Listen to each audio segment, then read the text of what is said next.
מחנכו של שי מהתיכון ביבנה, עקיבא פוזן. שי, איזה שי היית לעולם, איזו מתנה ועדינות ונחרצות וכוח רצון היו בך. בדרך כלל כאשר נוצר קשר טוב עם תלמיד בתיכון, הקשר הולך ומתעמעם עם השנים.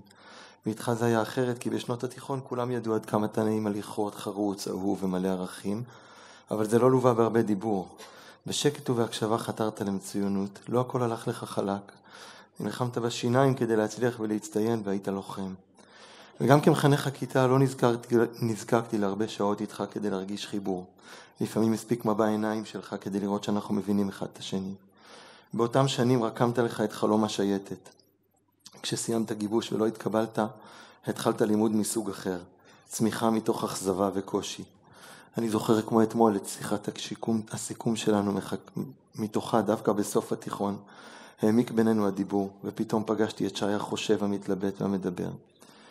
באותה תקופה, כבחור צעיר, התחילה להתגבש אצלך ההכרה ששירות צבאי יכול להיות מצוין וטוב, אבל הוא חייב לנבוע מהמניעים הנכונים. אחרי יום סיירות כתבת לי, חשבתי על זה שבאמת מה שחיפשתי זה לחיות חיים לא אפורים, לא רגילים, ולא לחיות כמו כולם, לחפש את הצבע, את המיוחד, את השונה, חיים שבסוף יהיה אפשר לכתוב עליהם סיפור שיהיה מעניין לקרוא. אף אחד לא מתבאס בגלל שהוא לא יצליח לשרת את המדינה הכי טוב כשהוא נופל מסיירות. ואז ידעתי שהמניע לא נכון רק כשנכשלתי. ומאז ב8 השנים האלו יצא לנו לדבר לא מעט. תחילה על הקשיים בכניסה לאלי, על ההתאקלמות, על מה שאהבת ועל מה שפחות אהבת. ותמיד היה חוט חורז ועקבי במחשבה שלך. אני לא מתפשר, אני רוצה את הכי טוב. באחת הפעמים במסגרת המיונים לצבא אמרת לי על אחת התופעות שראית, זה נתפס בעיניי כפשרנות, ובזתי לזה באמת. כי אתה לא סבלת פשרנות. לכן כשדיברנו על הלימוד באלי שאלת אותי הרבה פעמים, בקיאות או עיון, להשתמש בשוטנשטיין או להתאמץ לבד. וכשבשלב מסוים אמרתי לך שאני מתחיל לזהות אהבה לעולם הלימוד, אמרת לי שבינתיים זה לא אהבה, זה אתגר. ואני פשוט רוצה להיות הכי טוב שאני יכול. ותוך כדי גם הדגשת שאתה אוהב את האווירה הלא תחרותית, וכל אחד עושה את המיטב. כשהתגייסת בשל יותר, בוגר יותר, העולם הערכי והרוחני שלך העמיק, כבר לא חיפשת שיכתבו עליך סיפור, פשוט חיפשת להיות חלק מסיפור גדול שלנו כחוליה בשרשרת. אשרי מי ששם עצמו שיריים לכנסת ישראל.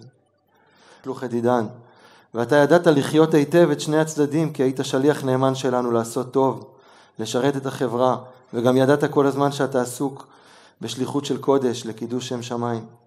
היית מלא בהכרה והבנה של השליחות הלאומית בה אתה זוכה לעסוק. על שיבת ציון של ימינו, הרב כותב באחד ממכתביו, הרב קוק, שאם אני לא טועה יצא לי פעם ללמוד איתך. לא הד כל שעם סנוי בעולם הולך לבקש לו מקלט בטוח מרודפיו, ובגלל זה ראוי להשיב תנועת עולמית זו את חייה.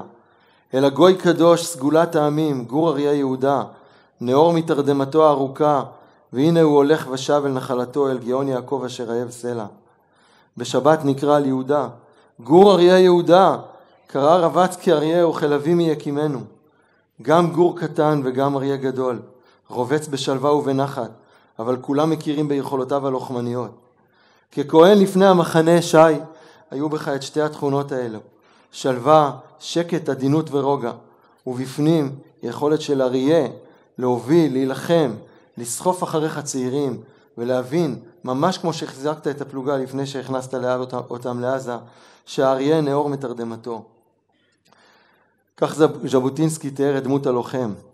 מגוב ריקבון ואפר, בדם וביזע יוקם לנו גזע, גאון ונדיב ואכזר. היית מלא באותה גאווה לאומית, בראש מורם, בתחושת היותך כלי שרת, והיית נדיב, כי אישיותך הייתה כזאת, ואני מקווה שגם ידעת להיות אכזר כלפי הפראים האלו. בשנתיים האחרונות יצא לנו לדבר לא מעט על המקום של המפקד כמחנך. כשהפלוגה שהובלת הייתה במסלול, התחילה להבשיל בך ההכרה שחייבים לפנות זמן ומקום לחיפוש זוגיות. כל כך רצית בזה, ואני אמרתי לך שאתה חייב לנצל את העובדה שהצבא מאפשר לך אפטר פעם בשבוע, ואתה חייב לצאת, ולא הבנתי למה אתה סוגר שבתות גם כשאפשר לחזור הביתה, ואתה אמרת לי שחייל שסוגר חייב לראות אותך איתו, כי זה לא אותו דבר כשאני שם וכשאני לא שם, כי לא דורשים מחייל מה שלא דורשים מעצמי, למרות ששילמת על זה מחיר כבד של חוסר פניות.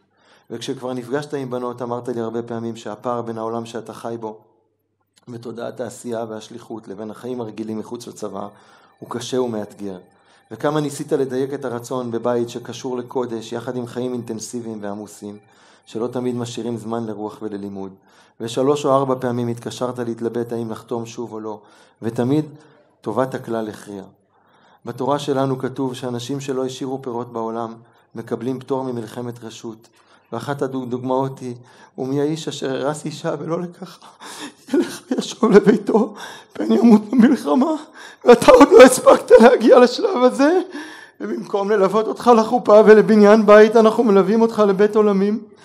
אבל תדע שהשארת הרבה פירות בעולם, פירות של טוב ושל הנהגה ושל דוגמה אישית למסירות וכיבוד הורים יוצא דופן, ושאיפה לטוב ועשייה נכונות להתאמץ.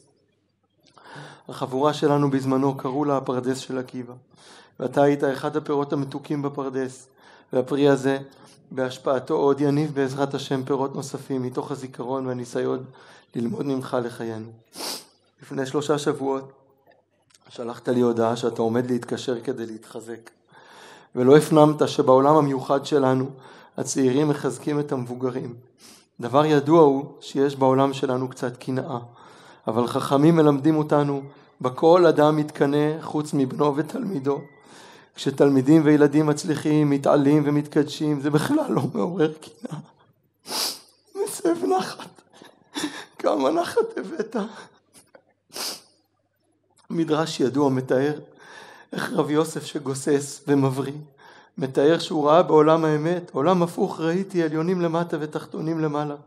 איך אנשים פשוטים שרחוקים מהקודש מקבלים מקום של כבוד כי הם הרוגי מלכות שמתו על קידוש השם, ואין כל בריאה יכולה לעמוד במחיצתם.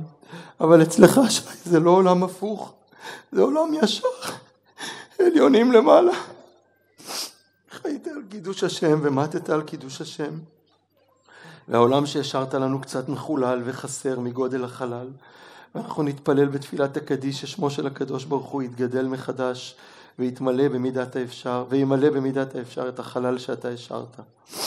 דניאל ושאול, סמדר, רעות ועמיאל, נוהגים לומר בניחום אבלים, המקום ינחם אתכם. המקום הוא הקדוש ברוך הוא, אבל המקום הוא גם המקום שעליו שי נלחם, והמקום זה המקום שהוא משאיר אצל כולנו בלב, ואתם מתוך המקום הזה תקומו, ועם שברי הלב אתם תצליחו לבנות עוד קומה של משפחה רחבה, מקום שבו תזכרו ותתגאו בשי, ומכוח הזיכרון הזה הוא יהיה מקום טוב יותר. שי, תתפלל עלינו לפני כיסא הכבוד, שהקדוש ברוך הוא יברך את חיילי צה"ל, ויעטרם בכתר ישועה וניצחון, וישלח אורו ואמיתו לראשי השריה ויועציה של מדינת ישראל, ויתקנם בעצה טובה להוביל את המערכה הזאת עד הניצחון.